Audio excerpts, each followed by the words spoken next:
Okay, if I had streamed this on Monday, then it would have been interesting. Ah, Gina, how are you holding up? I'm starting to feel quite warmly toward her frequent cold shoulders now. Ginny! Are you alright? Why don't you say anything?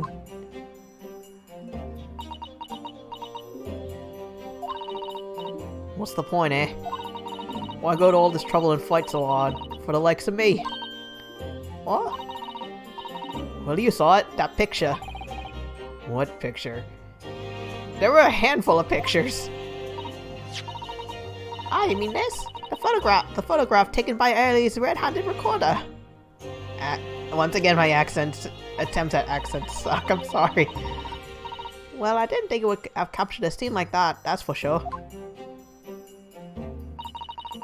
It's hopeless. Anyone who sees that's gonna think I did it, ain't they? Well, I won't pretend it wasn't a bit of a shock when the prosecution first presented it to the court.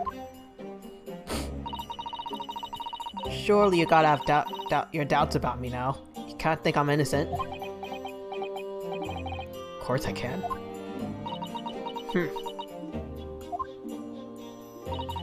Ginny, why don't you talk to us? Tell us what really happened that night. Eh? Runos cleverly managed to piece together a lot of new information, but still, we'd really like to hear it from you. Is it another one of those McGildeds keeping me quiet? Alright then. It was after we had that dinner to get out of your place, right, Iris? Then we had a chat up in your office, didn't we? Yes, I remember.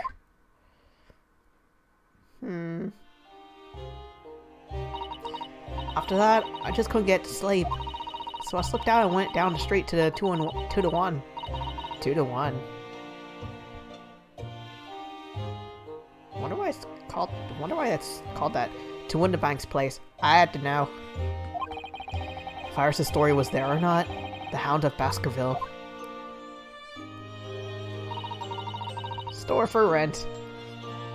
I know what it's about or nothing. But if you ask me, there's something in that Shelms don't like. Something what he don't want people reading. So that's why I lied to Iris about sticking it in lug with Winterbank for safekeeping. At least, that's what I thought at the time. So you broke into Winterbank's? I just had to know if it was there or not. I mean, I had no idea all that was gonna kick off, did I? I struck the lock and snuck inside. It was dark as you'd like in there. So I gave the oil lamp on the counter a bit of wick, and that's when... What do you think you're doing? Ah! I nearly died, I did! The next thing I knew...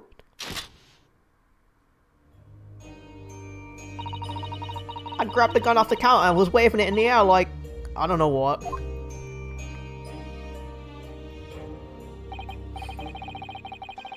Ah, you're the girl who was in here this afternoon. I didn't think pickpockets went in for armed robbery. The manuscript. Have you got it here? Did Shelms leave a load of papers with you? A story. I beg your pardon. Down to the... something or other. If it's here, I want to see it.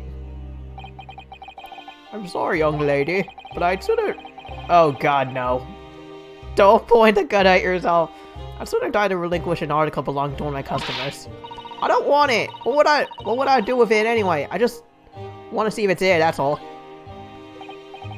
Also, apologies if you can hear a fan going nuts. My computer's a lot closer to the microphone now. Oh, you want to see it, do you? I want to know if Shelms really pawned it here or not. Please, just let me see it and I'll go. Oh, very well then. But for pity's sake, stop waving my gun around, would you?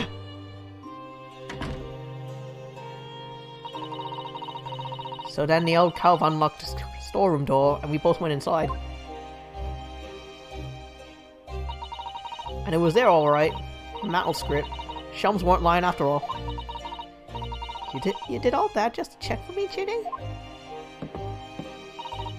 Anyway, then there was a bit of a kick-up out in the main bit of the shop. Skulkin brothers arrived on the Skulkin brothers arrived on the scene. What was that noise? Someone's breaking in! Dear me, is there some burglars convention here tonight that I don't know about? I think I forgot to shut the door behind me. Sorry. I better go take care of it. Could I possibly have my gun back? Oh, well, I'll come with you and... No, don't be foolish, young girl. You must stay right here. Don't leave this room under any circumstances. And with that, he took the gun out of my hands and walked back out in the shop. I hung back in the storeroom, like he said, straining my ears in the dark to hear what was going on. It sounded like they got into a bit of a scrap. I started to think I should help, see? So I was just about to go out the storeroom myself when...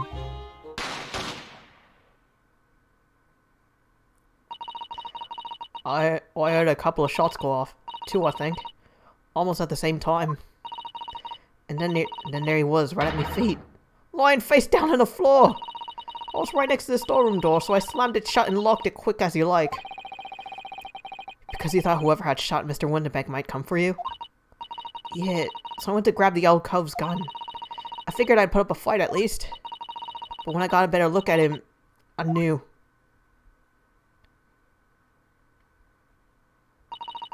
Winterbank was a goner.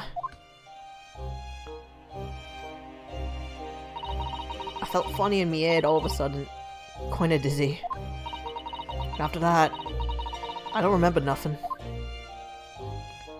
Likely passed out from shock. Yeah, it must have been when he passed out. If I hadn't done what I'd done, the old cove might still be alive. Did you tell the police everything you just told us? Of course I did, but they didn't believe a word of it, did they? All they said was if I kept telling lies, it'd make things even worse for me. It'll be alright, Jenny. Don't worry. Just stay strong a little longer. I'll kill everyone! Bruno's about to put their real culprit through the mill. That cove what was there in the afternoon? That Agate Benedict? Yeah, the JoJo wannabe. I still remember how he looked at me. Like I was nothing. He was there that night. We don't know his real name yet. But I'm convinced that he's involved somehow. Anyway, thank you for telling us what happened, Gina. I appreciate your honesty. You what?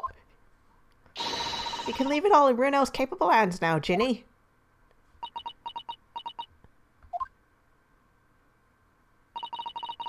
Mr.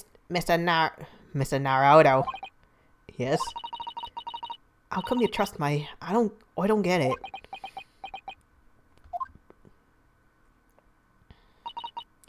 I mean, have you forgotten what happened here before? Come on, it was only 2 months ago. Me and McGill did. We told you a whole pack of lies. And you got the bog trot off with him, even though he was a killer. No, I could never forget that. Oh, I did what I thought was best at the time.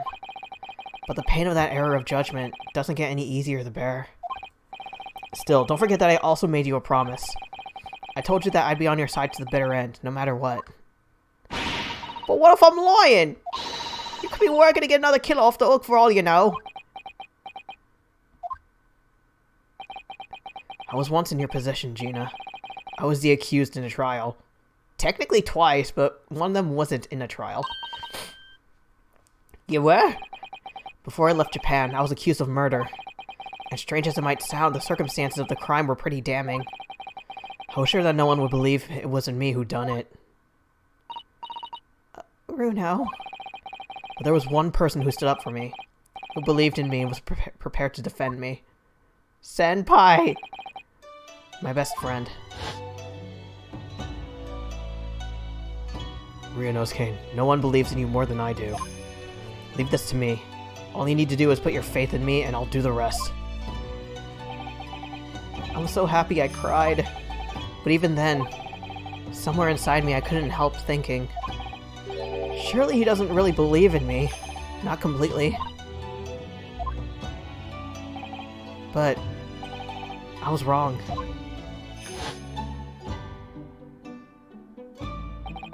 As soon as my trial began, it was obvious.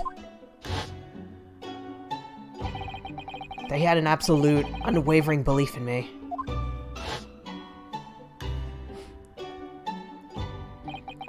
And in turn, I developed an absolute, unwavering belief in him.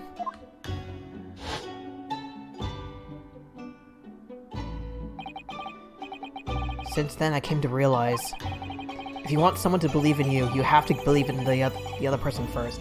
Believe in me who believes in you! What are you saying? I've been watching that Gordon Long Gun. I promise you, Gina, no matter what happens, I'll keep believing in you. So you don't need to worry. I won't let you down.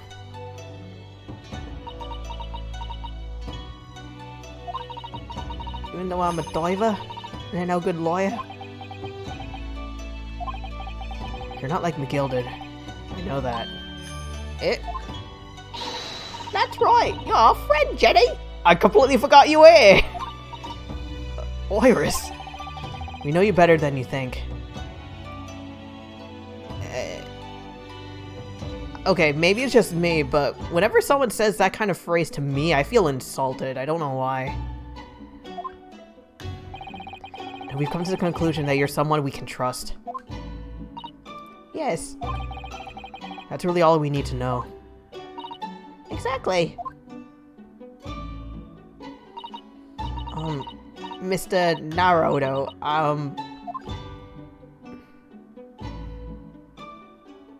Oh.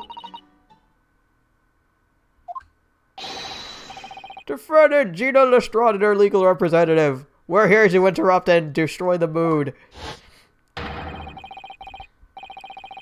Court proceedings are about to resume. Please head to the courtroom. Yes, of course. Thank you.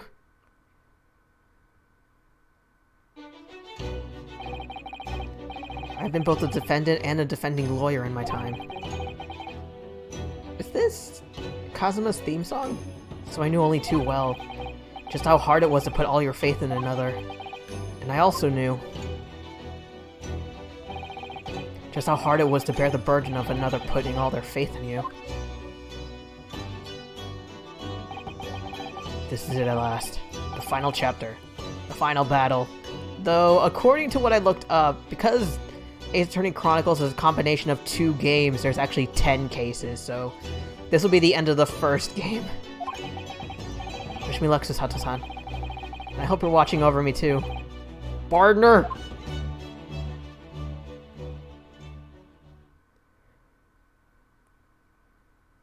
Bring forth the egg!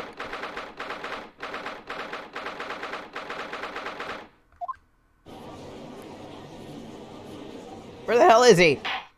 Hereby call this court to order as we resume the trial of Miss Gina Lestrade. Lord Van Zeeks, have you successfully subpoenaed the witness? Subpoena was delivered to the communication station where the man works immediately, my lord. However, the heavy rain has delayed the arrival of his carriage, it would seem. How convenient! Let us turn our attention to Inspector Greggson's precious of the case heard by the court this morning. The glaring omission of the third bullet in your report is a serious blunder, Inspector. Yes, I can only apologize, my lord. And although the defense's chemical analysis of blood at the scene makes for a compelling argument, I cannot permit such untried methods to be used as evidence in my courtroom. You what? I'll shoot ya! It's a very big mistake to cross early in me. A very big mistake. Hello? My lord. The subpoenaed witness has just arrived in the building. Thank you, officer. Show him to the stand without delay. Mr. Egbert Benedict. I didn't expect to be crossing paths with him again so soon. It's certainly not like this. Reveal your true self, Egg! Thank you for complying with the court's subpoena at such short notice, sir. But of course, my lord. As an upstanding member of London society, it's my pleasure to oblige. Do your JoJo dance! Now kindly state your name and occupation for the record. Ashley Graydon. Ash. Gray. Ashes are gray. Weird names, considering everything you're wearing is white. Communications officer. Mr. Graydon and I both work at the London Central Communications Station. Now perhaps someone would kindly explain what all this is about. You were apprised of the situation by the court officer on your way here, I presume. How old are you? Wait, wrong button.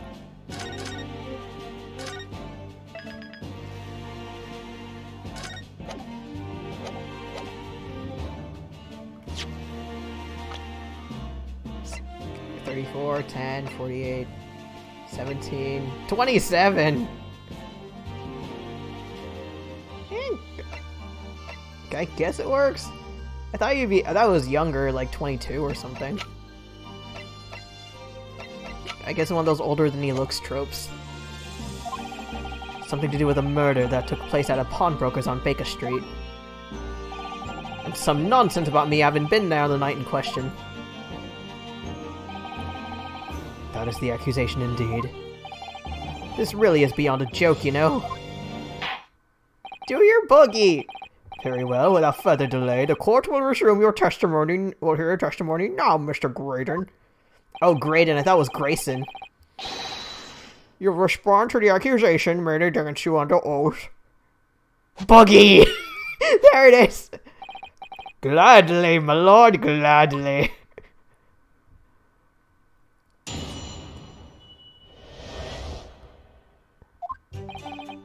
Naturally, I have occasion to make use of pawnbroking services from time to time. I don't know if I'll be doing the accident for this. Oh, I don't know, my throat's feeling a little weird. But are you seriously suggesting I colluded with these thugs to break into place on the night of the murder? I mean, I have no intention of admitting to such an outrageous accusation, even if certain parties here present claim that my blood was found at the scene. Some Scaramouche detective's homebrewed tincture can hardly be taken as serious evidence. Iris, shoot him in the face! Sure, you deny the accusation completely, do you? I must say, I am dismayed. For the highest court in the land to be swayed by this self-professed detective's toy. It was the will of the jury, and our great British justice system demands that the jury's will is upheld. Are you shoving that in Gregson's face? Then it would seem we have the misfortune of a most inept assembly of jurors today. By golly! How long am I expected to be detained here? If following the defense's cross-examination, your involvement in this matter has not been established, you'll be free to leave immediately. Good. Then I shall be away in time for afternoon tea. Some small consolation at least. No afternoon tea for you! Let us not hold up Mr. Graydon any longer than necessary, counsel. Proceed with the cross-examination. So, we meet again, Mr. Egg. Or is it Mr. Graydon? My apologies, you are? Ryunosuke Naruhodo, defense lawyer. We've met. If you say so, Ashley Graydon. Enchanté. Now if you excuse me, I need to pull out a gun. So. Ooh! Can I wear your hat? I trust we can conclude this quickly. But I'm not holding your flashy hat while we do. Put it on the lamp, maybe it'll catch fire. Wait. Look inside the hat, maybe there's evidence. Hold it! Yes, we even met in the very pawnbrokery where the crime took place on the afternoon of the day in question. Though, of course, you introduced yourself by a different name at the time. And with a gun! It was Mr. Egbert Benedict, I believe. Objection! The witness is here to testify about events that took place that night. He is under no obligation to answer such unrelated questions. You can't be serious. Yeah, I mean, come on, man. Fake name? Why? Thank you, because I certainly do not feel inclined to answer such an inappropriate question. An inappropriate question would be, what are your genitals made out of? Like, are they made of gemstones? That would be an inappropriate question. Why you gave me a fake name like Egbert Benedict isn't? So he's gonna be evasive, is he? In an effort not to give anything away. This could be tricky. Staring contest?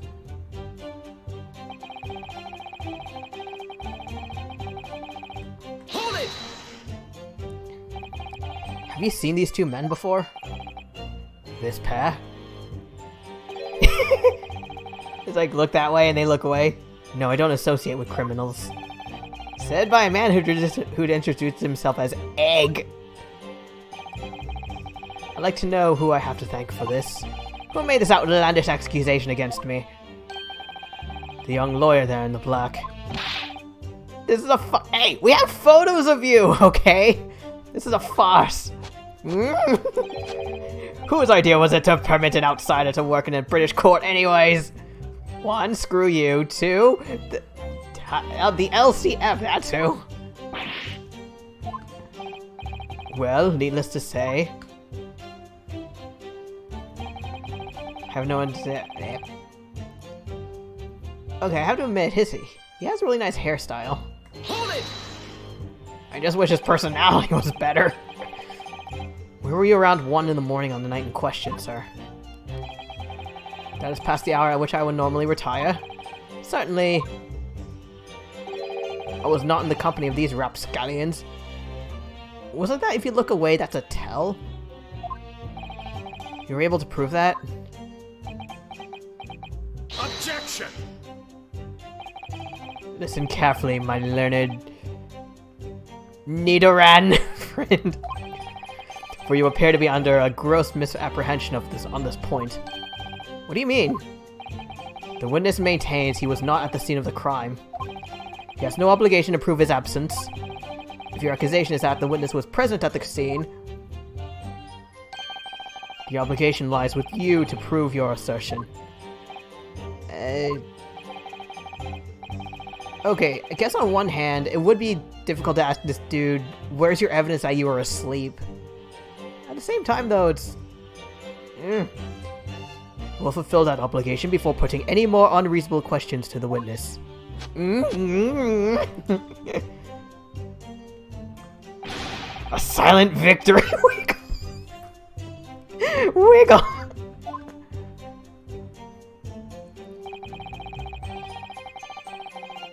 Hold it!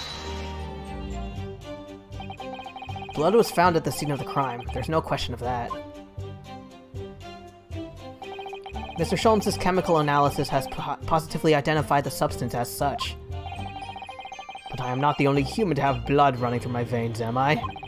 How can you be sure that the blood is mine? It could equally be the blood of one of these two miscreants. Every individual's blood has a slightly different composition, it seems. There's A, B, O, and then there's also positive, negative. Mr. Sholmes' chemical is able to differentiate... Don't you want to learn things? Spare me the science lesson. Who is this Sholmes character, anyway? Oh, I assumed all Londoners would know the name. He's a renowned detective. So even you are unable to bring yourself to say great detective. A great detective, you say? No! Miss Squizzy? Excuse me! Do you have something to say about that, Mr. Skulkin? What, me? No, the taller one. What, I've had up there with this. How many times I gotta tell you? I know, not you. You're not big, bruv Sulky. Mr. Nash Skulkin. Hey, call blimey, Governor! You what? Is it not the case that when Mr. Graydon just spoke, a thought went through your mind? Would you care to share that thought with the court? Would you care to share it with the classroom? Me thoughts? I don't have none of them! It must have been him! I have no brain! You what? Mr. Nash Skulkin, answer the question, please. What went through your mind when Mr. Graydon just spoke? Nothing, honest Gov, nothing! I was just thinking, why are doors brown? If he waves his arm around like that much more, it'll open up the wound again, that's a... wound? Where he took the bullet, of course.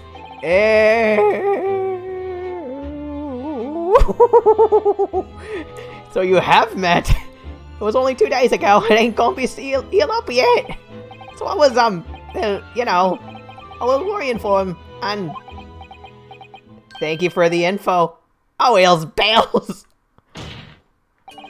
Mr. Graydon, did you hear that? Were you shot in the shoulder, much like a certain Von Karma? Nani? Your comrade is worried about you, it seems. On account of your injured arm.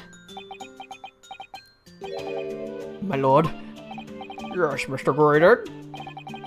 I have no idea what these two wretches are talking about. Quick, get naked! Show us! Show us your wound!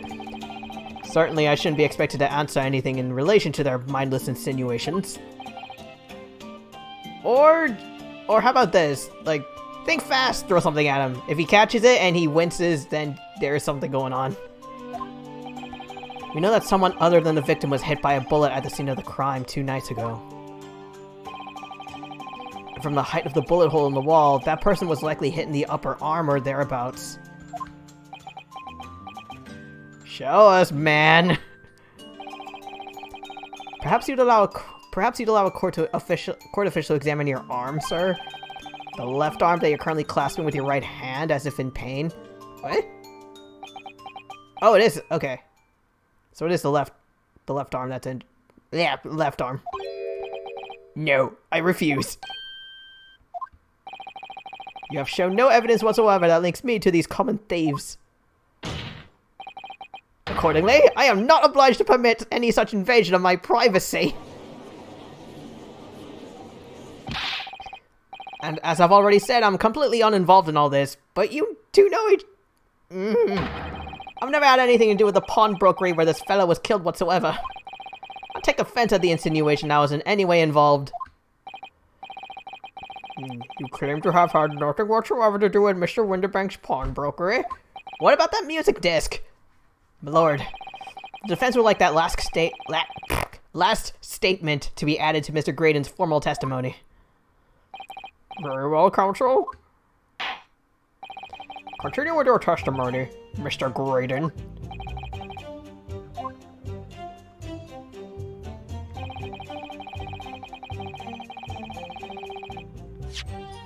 Really? Really? Really? You sure about that, boy?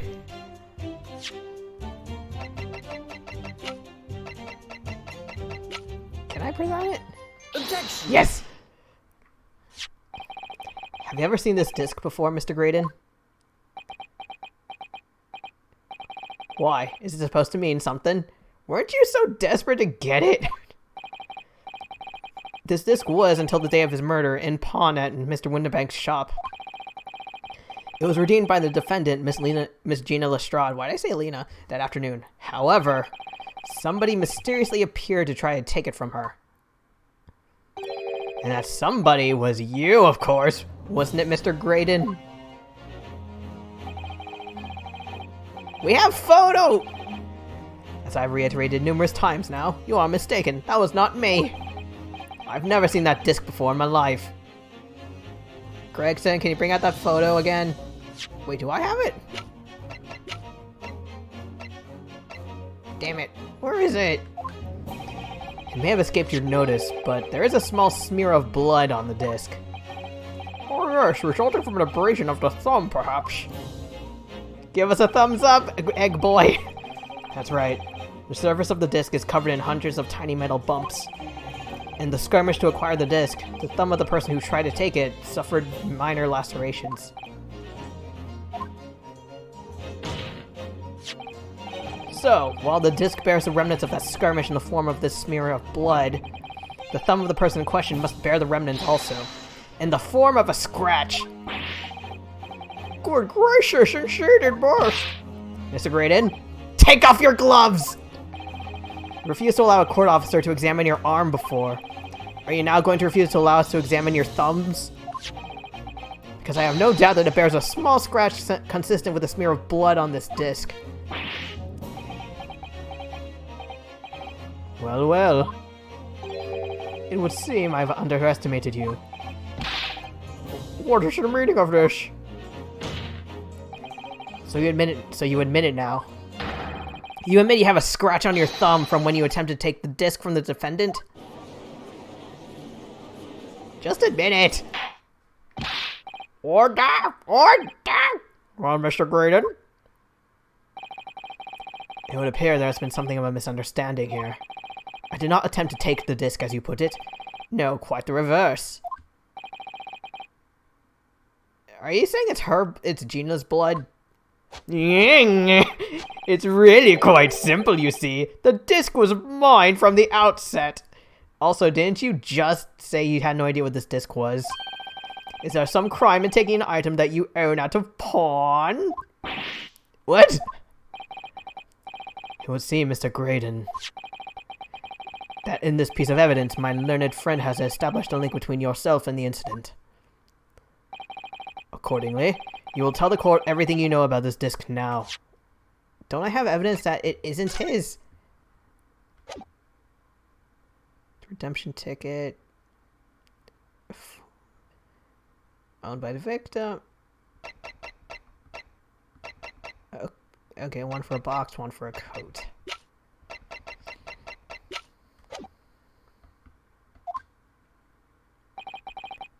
As you wish.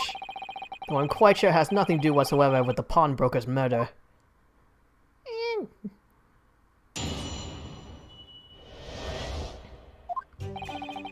There's a note on the disc saying, "For me gilded," but the item belongs to me. The redemption ticket was stolen from me by the accused, that filthy gutterling, on the day in question. I proceeded at once to the shop in order to explain my situation and redeem my article.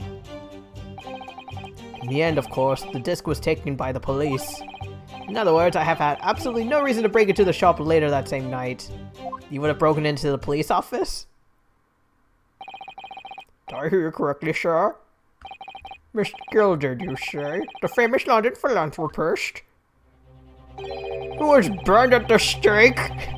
Who perished in this very courtroom 2 months ago after being acquitted of a distinctly messy murder? Yes, my lord. The one and the same. Good lord, Mr. Graydon! Are you saying that Miss Gilded and yourself were acquainted? We were lovers! Yes, that's correct.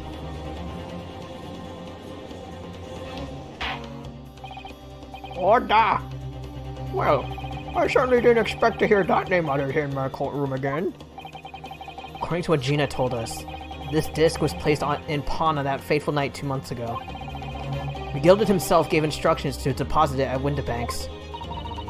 It's funny that Mr. Graydon here is claiming the disc belongs to him, ain't it? In all likelihood, he's lying. Where's the Apollo bracelet ability when you need it? So he appeared that afternoon at Winterbanks in order to get his hands on McGilded's disc for some reason. I have a hunch. Okay, so that disc, Sholmes tried playing it on a music box, but it wasn't really music, and even if it did play music, it sounded really jumbled and not good. So I'm wondering, is there some sort of code to the little bumps, like Egg is a communications officer, so maybe in those bumps there's some sort of Morse code? Maybe? Counsel, you will commence your cross-examination, please.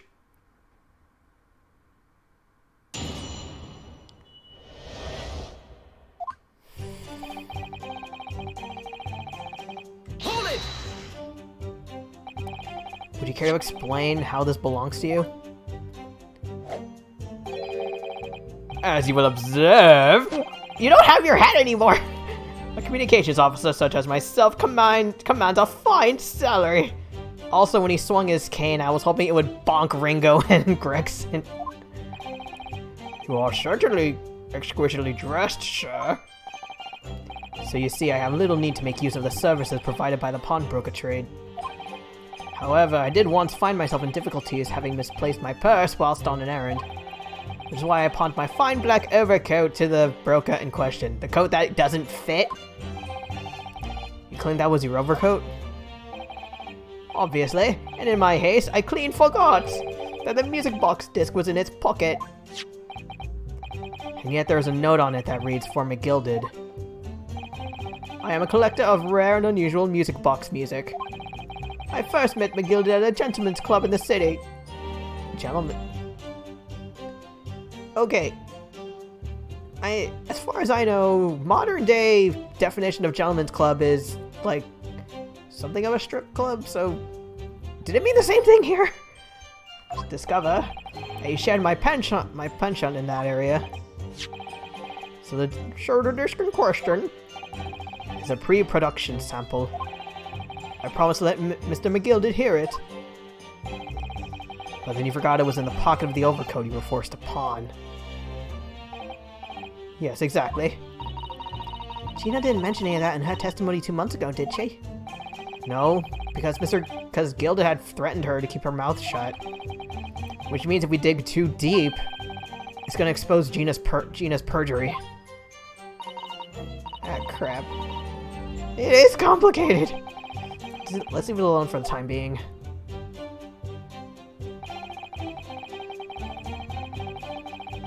Hold it!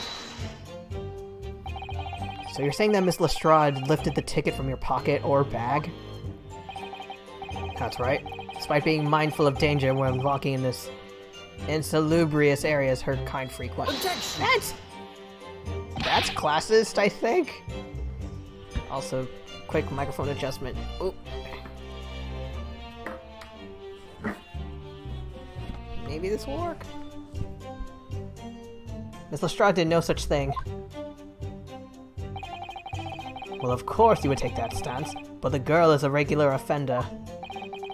You came to the pawnbrokery that day prepared with all the information you needed to identify the defendant. You were looking for her, that's what brought you to Windibanks. To get your hands on McGilded's disc. Objection! My learned friend is a veritable font of nonsense. Nonsense?! I concur with the prosecution. Counselor, you will refrain from conjecturing in this way. Is that clear? Sorry, I was thinking, like, there was evidence that he had, like, a little note with a picture of Gina on it, but then I remembered I don't have that with me, so as far as they know, I'm just telling lies. You know what really happened. Yes, my lord. Now I'll continue my testimony for what possible use it can be.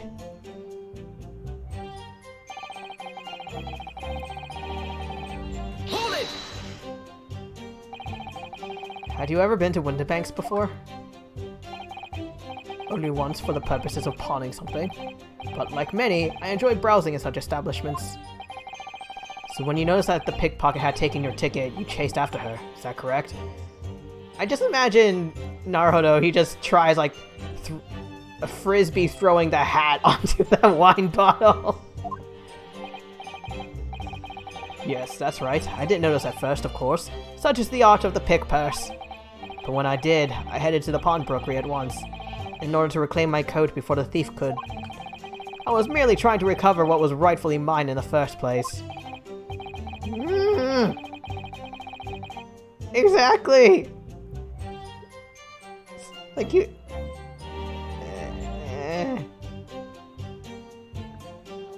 Would witness testimony work? I can't remember, I can't remember if Iris was there with me, but... Right, Sholmes is in the hospital and Susato's overseas.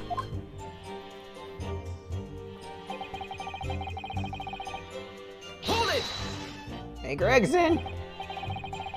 Yes, it was taken by Inspector Gregson here, wasn't it? That's right. This was the very man. Apparently, the police are collecting anything that has a connection to Mr. McGilden. Is that right? I mean...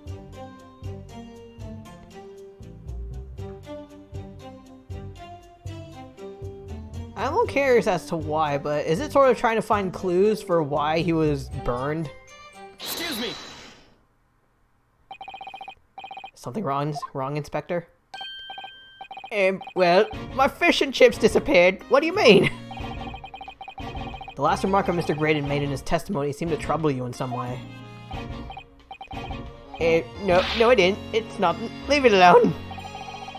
Let me ask you this, Inspector. Why is Scotland Yard gathering Mr. McGilden's possessions?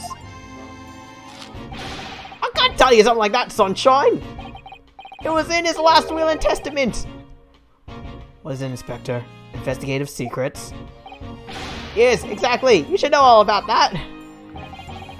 Magnus McGilden, who died so unexpectedly after his trial 2 months ago. A man renowned through the capital of for his great contributions to public life. Yet he had a dark side too. Where are you going with this, Van Zeeks? I suppose the police are dealing with the aftermath of his nefarious activities, are they? That's enough! Coppers like me have duties to carry out that we're not at liberty to talk about. That's all you need to know. Duties conferred by Lord Strongheart, I presume. The Lord Chief Justice, sometimes called the LCF, appears to have great faith in you, Inspector.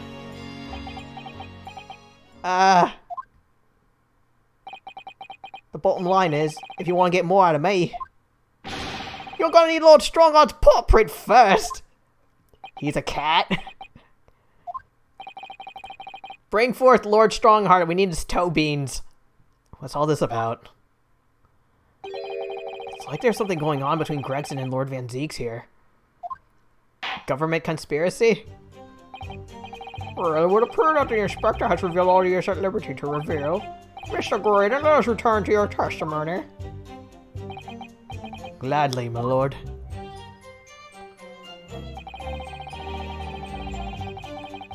Hold it! But perhaps you'd seen something of value among the forfeited items? Nope, not one. Oh! Oh! Valuer was brought in by the police to assess everything in the shop. Without exception, every article on the shelves was common or garden bric-a-brac. Bric-a-brac? In that case, it's clear. You broke into the shop later that day in order to recover Mr. McGilden's disc. Have you not been listening, man? Even if I had wanted to recover the disc, you may recall it had been seized by police that afternoon. It was no more in the shop that night than I. As I keep saying, I simply had no reason to break in. So there was nothing in McGilden's left in the shop.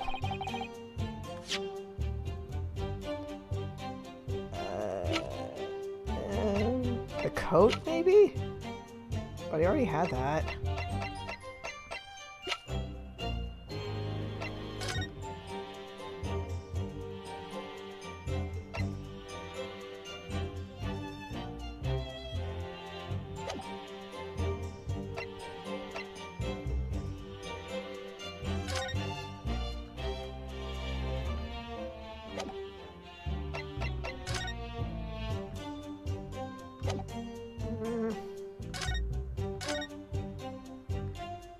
Okay, here we go.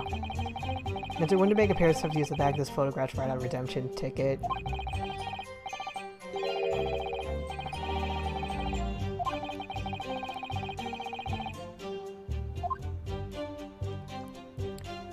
'13th of February, 9 p.m. It's April.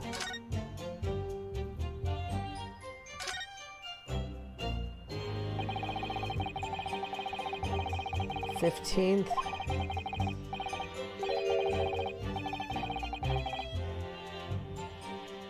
Wait. Okay, so the disc was in the pocket of the jacket, so maybe it's the box.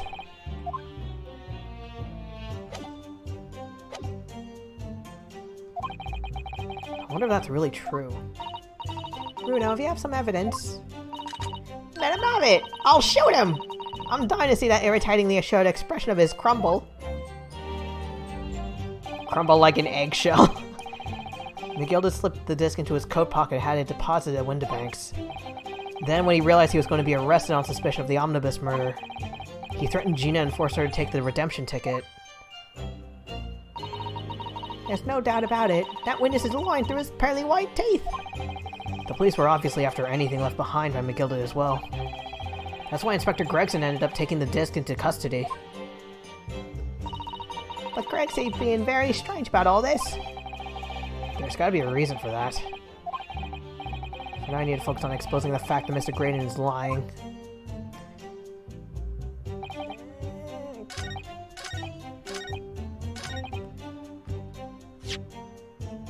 There's no mention of the box. I'm thinking if I break that could count as you got one item, but you're looking for another one. Maybe? Objection! Yay! The disc was deposited in Mr. Windibank's on Magnus McGilda's instructions. You knew that, and you went there with the intention of obtaining it for yourself. Objection! Conjecture again, and in any case, the disc was taken into custody by the police that afternoon. The witness had no reason to visit a pawnbrokery again that night. Objection! I've got a little piece of paper here that says otherwise. Sorry, my learned friend. But that's not true. What? Mr. McGilda had another article in Pawn at Windibank's. As this second pawnbroker's ticket proves. There were two articles belonging to Mr. McGilda in Windibank's pawnbrokery, and the reason he broke into the shop that night was to recover the second one. Together with your two accomplices, the Skulkin brothers. Oh god, for a second. It looked like for a second the evidence caught fire. Because the flames are right behind it. What had the man deposited? The article description reads, one small box. A rather vague description, it seems to me. Are you suggesting I broke into pawnbrokery with these clowns in order to steal some trinket box? I believe there are adequate grounds to suspect that you did. Translation? Yes. This is absurd. Why on earth would I do such a thing? Once the article had been forfeited, I could simply walk into the shop and purchase it. There would be absolutely no need for me to resort to theft.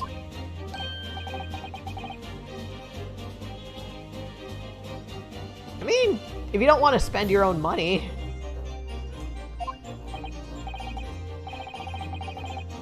Indeed, the witness makes a solid argument. So that means that for some reason, this Crichton fella needed a small box that very night, doesn't it? Objection! No little girls are allowed to speak! It is time to put an end to this nonsense, my lord. Could you be a little less cryptic, Lord Rashid? I do hate to ruin my learned friend's argument, but the truth is quite incontrovertible. On the night in question, no small box was taken from Windibank's pawnbrokery. And rest assured, the prosecution can prove it. You have it! Good gracious! Inspector, show the photographic prints to the court, if you please. Which ones? There's a lot!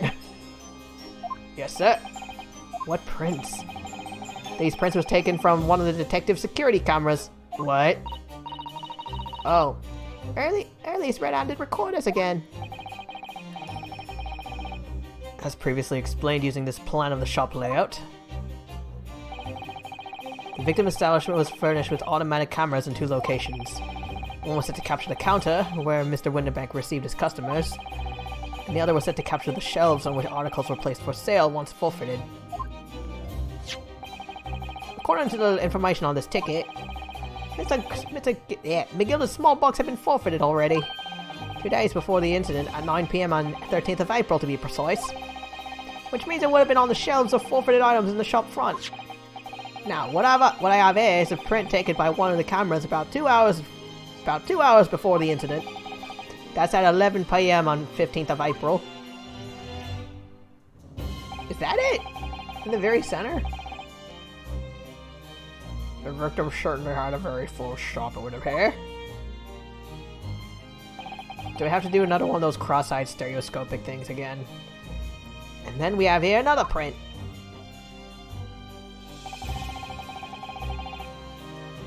This one was taken about 2 hours after the incident. Can we put those pictures next to each other? Oh wait, that'll have to require a stereoscopic thing, and I can't cross my eyes! So we have 2 pictures to compare.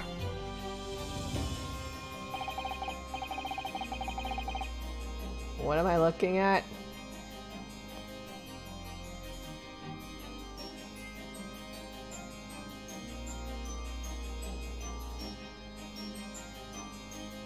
They look exactly the same! I must say that placing them side by side leaves me cold. Do we all have to cross our eyes? Yeah, man, that's starting to make my head ache. Obviously, at Scotland Yard, we consider theft as one possible motive in this case. We explored the possibility that something had been taken in addition to the victim's life. So your men have already compared these 2 prints thoroughly, Inspector? Yes, sir. We counted every single item in each of these 2 photographic prints.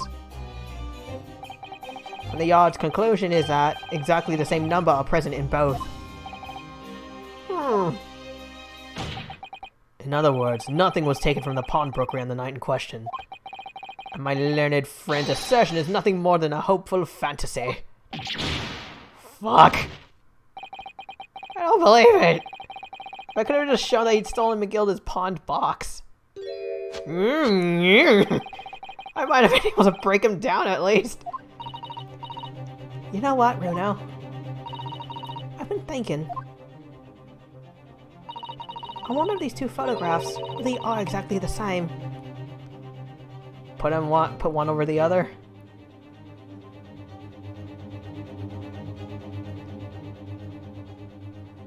Yeah, there's another one of those stereoscopic things. Unless this is supposed to be a thing of, wait a minute, who's moving the cameras? Where? So, counsel, in the light of the evidence put forward by the prosecution, what is your position? It seems that in fact on the night in question, nothing was stolen from the victim's establishment. Do you accept the prosecution's assertion? I mean, the cameras only face one side of the store. If there were other cameras facing the other side, maybe we'd have a bit more to go on. I don't know. Could there be some hidden discrepancy in these 2 photographic prints?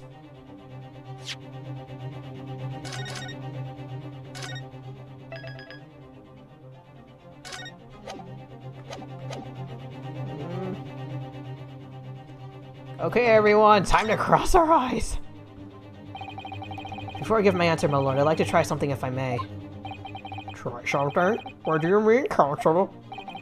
I'll need to use a certain piece of evidence from the court record to identify the discrepancy.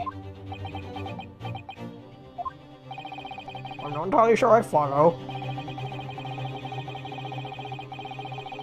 Okay, everyone. Sorry. Okay, everyone, get ready. Take that! I'd like to use this device, my lord. To view the 2 prints stereoscopically. Ooh! Yes, you caught the bug at last. You can't resist, can't you? Dear, this is a courtroom. You got the cross-eyed compulsion. You're juror number 3, what a surprise! Come on, Runo. Let's put the pictures in place and see what this wonderful contraption shows us. There we go. Now look through the eyepiece. I wasn't sure at first, but there's a clear discrepancy between these 2 prints. Nanny! You must identify the location in question for the court, counsel.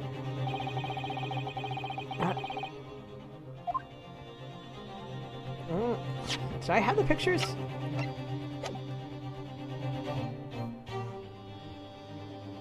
Take that! Granted, these 2 prints are almost identical. However, there is one minor discrepancy between them. What?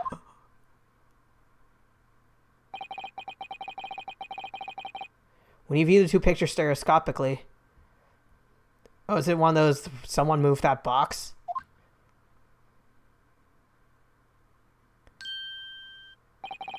A single area stands out as being different. The location of this small box. Let me... wait! Unbelievable!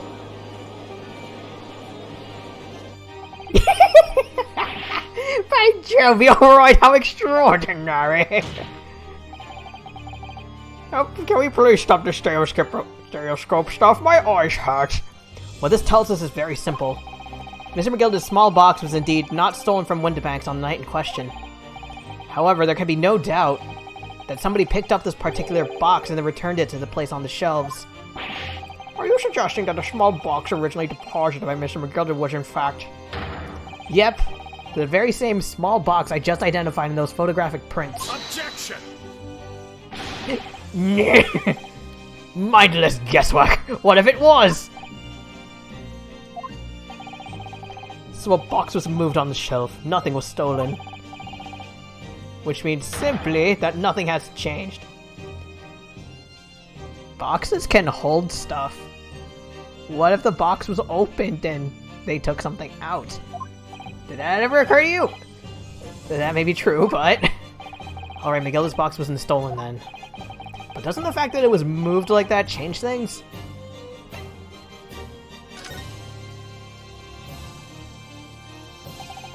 I believe this changes everything about the case. How can that possibly be? The crucial point is the fact that what was moved was a small box. In other words, we have to consider what might have been inside that box. Caesar! What are you suggesting?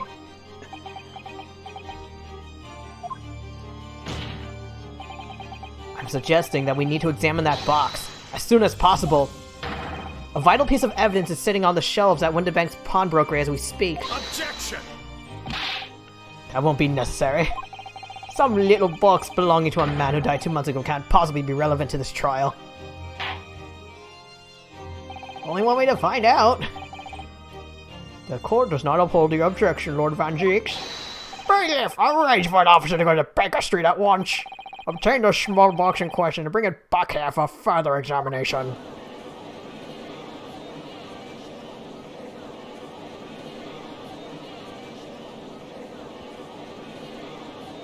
Eat shit, Van Zeeks.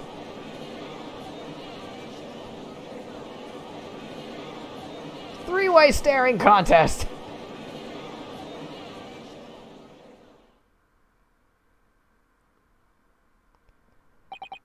We should have a report within half an hour. I think perhaps we should recess for a short while until the evidence is brought forth. Is something going to happen during that recess? To be hoodwinked by such a farce. Disappointing. I beg your pardon, Lord Van Geeks. This is nothing but a smokescreen of noodles. Specialty, it would seem. What are you trying to say? My learned friend has persisted with the same line of reasoning from the very beginning. That this witness' intent was to steal an article belonging to Mr. McGilded from the pawnbroker. Yet common sense tells us that none of the articles have value enough to be worth stealing in the first place. Exactly! It would be beyond absurd to break into a place for the purpose of stealing such commonplace property. I don't know. I don't know. Have you heard of, like, shoplifting? You have people stealing candy bars, which are pretty commonplace, but still they're still being taken because they have value to some. They have value. Could be the same thing. Like, for you, that little, like, to everyone else, that small box looks like nothing, but to you, whatever's inside it has incredibly important value, so you try to get it. I'm thirsty.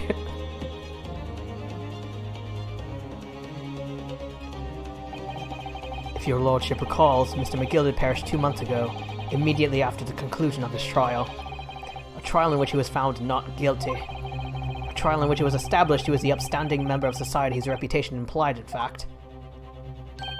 So I propose a toast to my learned friend and his most insightful defense. The articles this upstanding member of society pawned were entirely ordinary. A black overcoat that just happened to have a music box disc in one of its pockets, in a small box. Now that I think about it, that overcoat, if it was covered in blood, wouldn't someone have noticed? Granted, it was dark, the coat is black, and no one would have been able to see the stains, but what about the smell? I assure you, I wouldn't accept even if the man tried to make a gift of such things to me.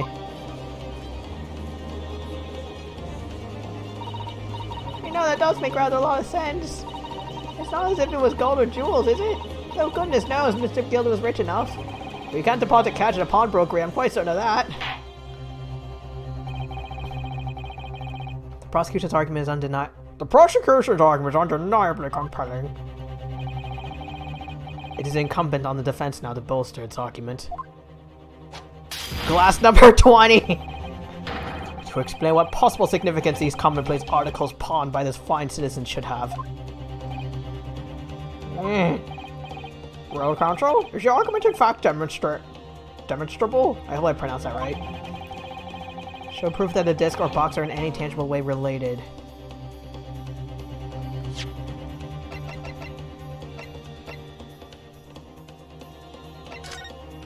Wrong thing.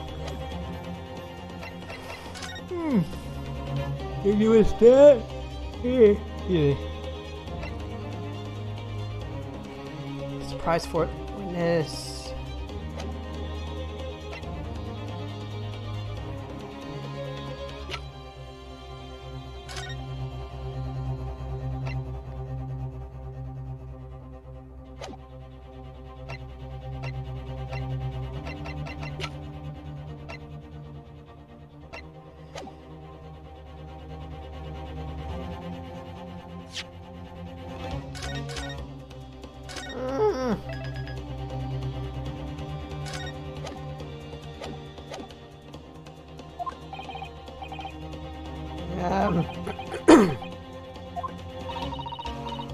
What's the matter, Runo? We know that they're related, don't we? They're both vital pieces of evidence.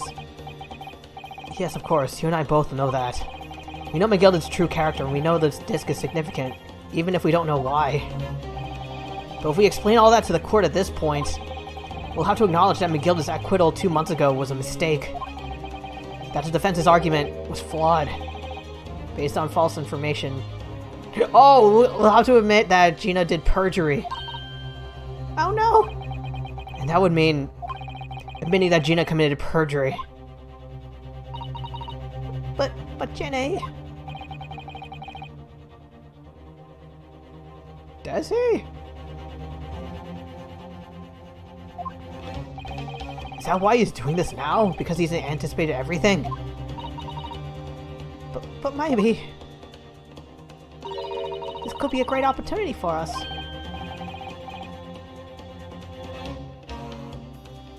Wait a minute. Great opportunity. Is she gonna say, like, we could end up exposing Gina for perjury, but we could also expose McGilda for being an absolute dickbag? Well, what does he always say, Runo? Sooner or later, the truth comes out, every time. Alright, the exact significance of the things that McGilda deposited with Mr. Windibank. Something that only Gina can explain to the court. But if I put her on the stand to testify about that, it could critically damage our chances of winning this case.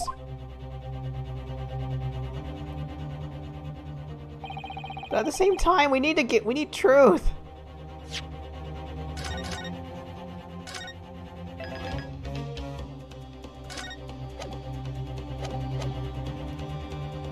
It might be bright. I'm guessing make Gina testify, because even if she is exposed for perjury, she can also reveal McGilda being the monster that he is. Plus, there's likely a lot more to this case that we don't know about, except for Gina. My lord, defense would like to make a proposal. Oh, what proposal, counsel? While the court awaits the arrival of Mr. McGilda's small box, I would like to call the defendant, Miss Gina Lestrade, to the witness stand. The defendant? To what end? It's to do with the various articles deposited in Mr. Windibank's by Mr. McGilda. Miss Lestrade has information relating to them. I believe it would be beneficial for the court to hear what she has to say.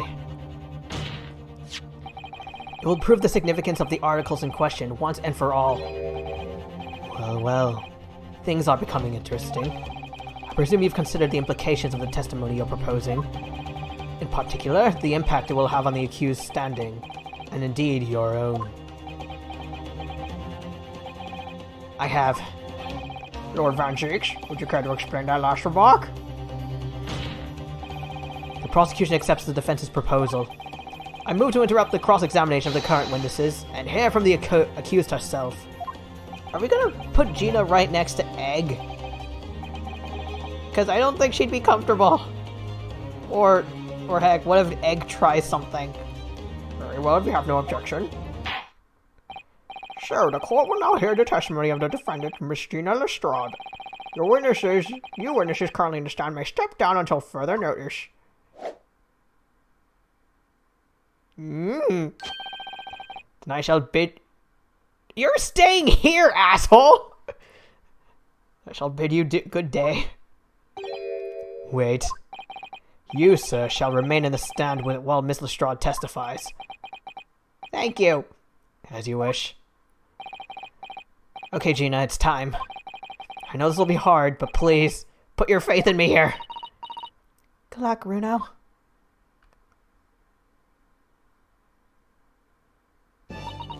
I got my eye on you, Benedict! The articles that McGilded had deposited in Winterbank's pawnbrokery are intimately related with the omnibus case, the trial of which was heard in the courtroom 2 months ago. Yes, and I remember this young lady being brought before me in the trial as well. I also remember she shot me in the face! That's right, my lord. Her testimony helped to establish the innocence of the defendant, Mr. McGilded. The omnibus case was intriguing, to say the least. And now here we are all again. The same players in the trial facing each other once more. It's a homecoming case! A twist of fate, perhaps. My... nice moon out tonight, friend.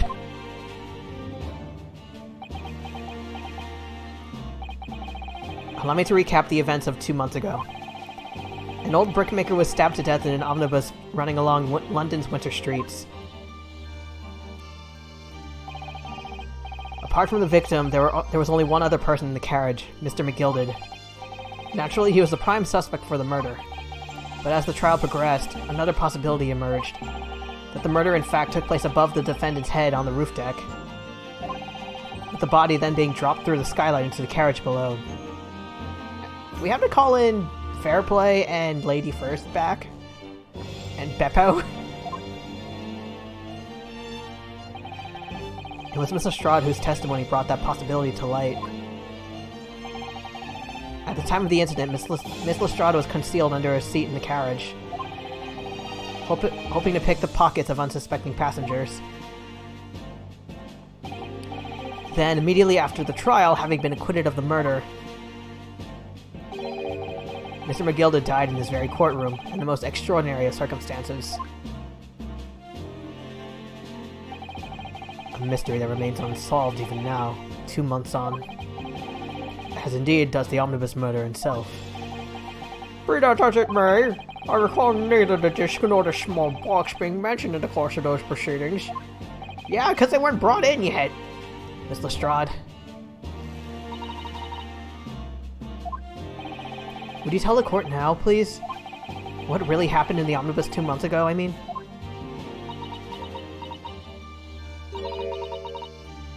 Oh no! I already said all I want to know. And what about everything you told us yesterday from inside your prison cell? Are we guilt tripping again? Please, Miss Lestrade, this is extremely important. There are better ways to have her talk than doing this guilt trippy stuff. I mean, I think the fact we're in a courtroom would be enough. Remember, little girl, if it transpires that you willfully withheld information in the trial 2 months ago, the Home Office will seek to prosecute you for perjury. And naturally, you will lose all credibility as a witness. Although, let's face facts. You have little credibility to lose. Oh, come on! Rude. Ginny, don't listen to him! I'll shoot him! Please, you have to trust Bruno now. Iris? We're on your side.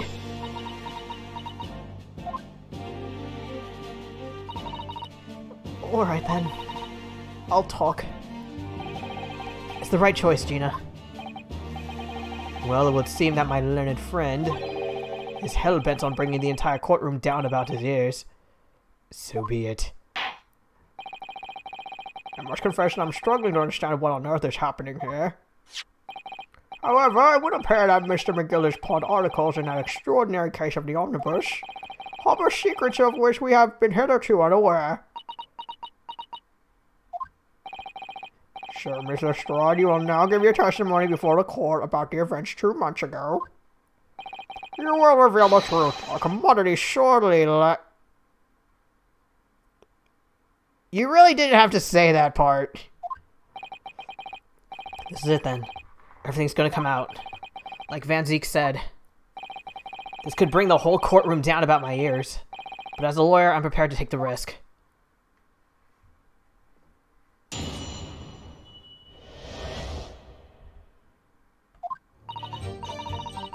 Truth is, that Brickmaker Cove was in the back cabin of the omnibus the whole time. When the Irishman dragged me out from under the seat, I saw that disc on the floor. All of a sudden, I heard a scream from over my head, and that power on the roof deck went off and called the slops. That's when McGill slipped the driver some tin to do a run to the pawn shop roundabout. He threatened me not to snitch, not to say nothing to no one about what I'd seen or heard. Good grief, this is outrageous! What you just told the court bears almost no resemblance to your testimony 2 months ago. She just explained why. She was threatened. Were you even listening? As you say, my lord. Then there's every chance I may have advocated an error in Mr. McGillicud's trial. It sounds very much to me as if the man deliberately deceived this court in an effort to cover up the most wicked of schemes. Without doubt, your lordship is correct. A great injustice was done in this courtroom 2 months ago. The actions of the accused in that trial, of this witness, and of my learned friend are entirely inexcusable. I don't believe it! The whole trial was a farce. It was all lies. That McGill fellow was run to the court, just like that pickpocket. Don't forget that lawyer from the east! You're wrong, the lawyer! Mr. Naruto, the lawyer there! He didn't know nothing about it! Humbug! I don't think so. Are we really expected to believe that? He really stitched everyone up, did he? What an operation to get the man off scot-free! Unforgivable. Stop. The lies have to stop. Stop. Yes, the defense made a terrible error of judgment. I intend to take full responsibility and suffer whatever consequences are deemed appropriate. However, it's imperative that the court allows the witness to elaborate on her testimony, because the true significance of McGillicud's pawned articles must be brought to light. Can I also explain that I kinda had to get him off the hook or else I'd be sent back to Japan? Very well, my learned student friend. Given the depths of calamity you've just plunged yourself into, this may very well be worth hearing. Words fail me. This situation is utterly deplorable. Mr. Naruto! Yes, my lord! I will decide upon your fate following the conclusion of this trial. Of course, my lord. Blimey, Mr. Naruto. Now, counsel, proceed with the cross-examination.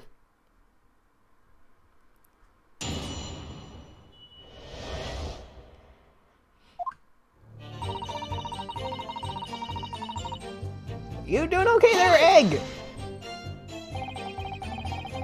You were hiding in the cabin at the time as well, weren't you, Miss Lestrade? If I remember rightly, in the storage compartment underneath one of the seats. Yeah, that's right. It's pitch black under there, so you can't see nothing at all. What are you two doing? Now, in your testimony 2 months ago, I feel certain that you claimed Mr. McGilder was the sole passenger, did you not? False testimony, my lord. That's what he told me I had to say. But it's important that you tell us the truth now. Were Mr. McGilder and the victim acquaintances? I don't know. But I did hear him talking a lot. What were they talking about? Well, I couldn't hear too well, but if I had to say, I think it was about money or something. They kept talking about buying and not buying. What are you buying? Perhaps business dealings of some kind? Well, anyway, it got louder and louder. It started to sound like a proper fight. I was pretty scared by then. I hardly dared to breathe, and all of a sudden, I heard a noise like someone keeling over on the floor. It was blooming loud and all. Are you two paying attention? I believe you let out a non-voluntary scream. I mean, anyone would. Yeah, that's what gave me away.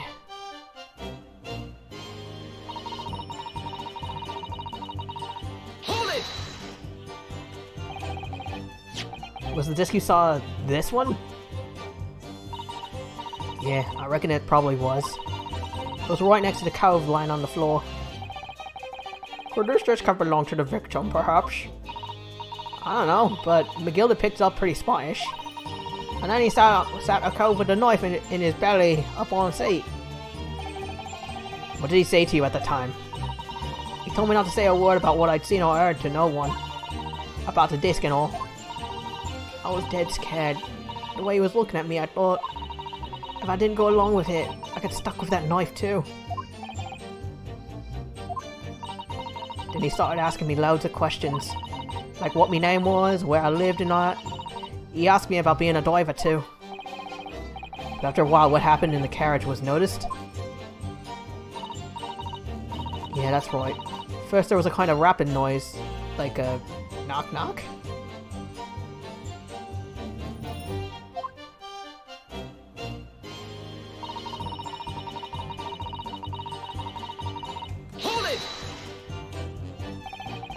There were 2 gentlemen occupying the seats on the roof deck, I believe. That's right. They must have looked down through the skylight and noticed a cove with a knife in his guts.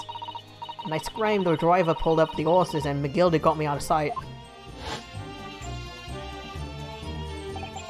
Out of sight? Where? Back under the seat where I started off. Once the carriage came to an halt, the 2 cows from the roof came up to fetch the slopes. If they immediately left to fetch the police, it would appear they were entirely unrelated to the incident. Huh. So that left McGilder, the driver, and you at the scene. Yeah, only the driver didn't know I was there because I was under the seat. I heard the cabin door open and a voice from outside. The driver, yes, he also testified in the trial, I believe. Beppo! He was permanently cold!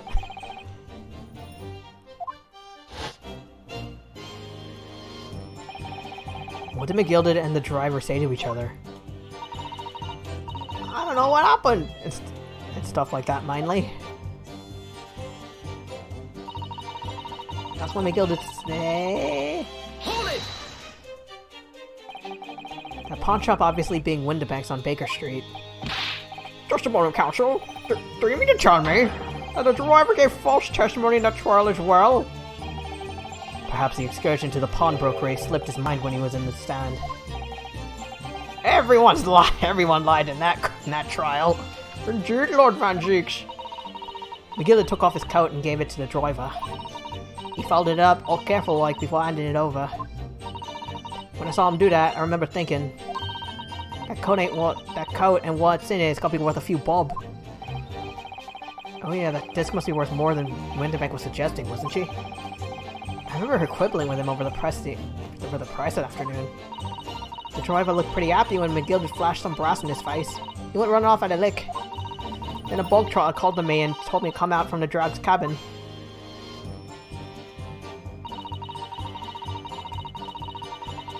Hold it! Threatened you how exactly? told me I'd only be able to stop her if I did exactly what he said. Which included giving false testimony in court 2 months ago. Yeah, that's it. And there was one other thing he said. Which was... He told me I have to hang on to the ticket from the pawn shop and make sure not to lose it. The ticket? Well, I never. He said that if he didn't show up to get the ticket off me before 2 months passed, I had to go to the pawn shop and pay the money to keep it in lug, to stop it being forfeited. He left me with some brass to pay for it. But really? Why not would Mr. Gilded have done such a thing? Depositing his overcoat to the pawnbroker before the arrival of the police. It makes no sense at all! There would seem to be only one logical explanation, my lord. What McGilded had the driver deposit at Windibanks was something he didn't want the police to see. Hee hee! Something very important that he needed to hide at all costs. Anyway, after that, he let me go, so I legged it before the coppers showed up. Well done, Gina. It can't have been easy to tell the truth like that. Jenny's really put a faith in you, Runo. Yes, and thanks to her, and to thank her, well, she'll have to face a charge of perjury once this trial's over. So I need to use this time we have now to get as much info as possible. It's really time to go for it! Press on every statement! I'll shoot her if you don't! I suppose I should. Oh, and another thing. What's that? Take a look at those two. Isn't it strange that they've been whispering to each other the entire time? Yes, that is strange. Looks like they're having a secret discussion about something. I'm not sure I'm completely comfortable with that. I wonder if there's anything I can do about it. Grab Von Zeke's wine bottle and throw it at them.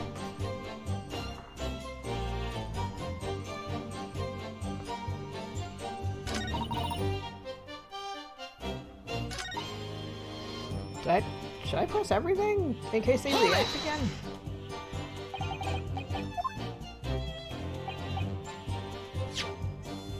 Wrong button. Go back! Just do an auto. Autoplay is slow!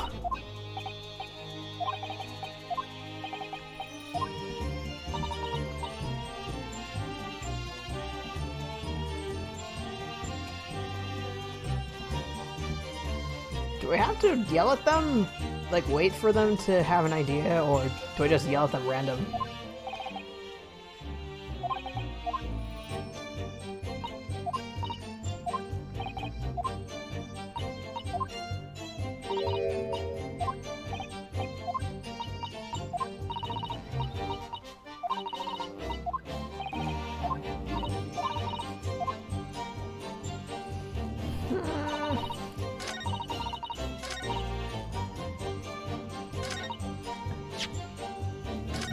I'm not sure this is gonna work, but...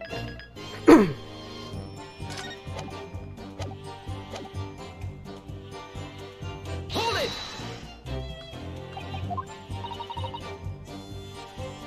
Excuse me! Fuck! I thought that would work! Something you like to share with the court? Hello? Inspector, Mr. Graydon! Blimey, you're trying to give me a heart attack! Okay, I guess I did the right thing. You've been whispering to each other for quite some time now. Tell us, what is this discussion about? Share it with the class. Discussion with this fella? Pull the other one, sunshine! You think I've got anything to do with a shady gent like this? And I have nothing to say to this uncouth detective after he deprived me of that disc that was rightfully mine. But they've clearly been talking the entire time. It's as if they've been negotiating. Would you like to commentate? Thank you, Mrs. Strahd. Thank you, Counsel. I've heard enough. I believe we now have a reasonable understanding of what actually transpired on the omnibus. It would appear on that night 2 months ago, a negotiation was taking place on the omnibus. A negotiation concerning this disc. However, matters did not run smoothly.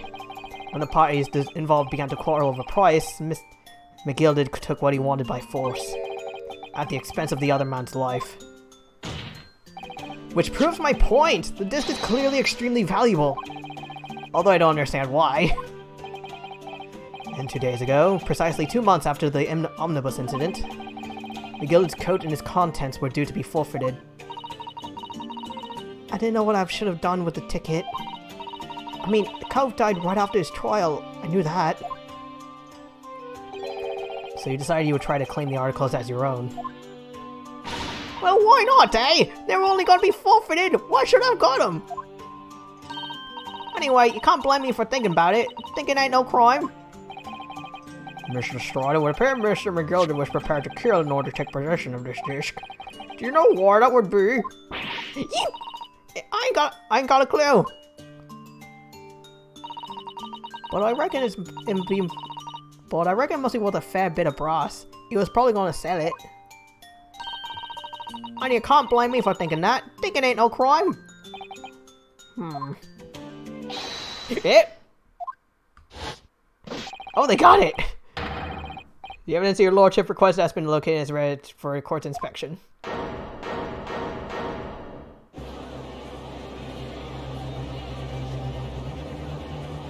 What's in the box? What's in the box?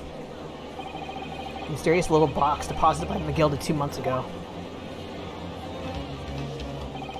There's no doubt in my mind that's a key piece in this far-reaching puzzle.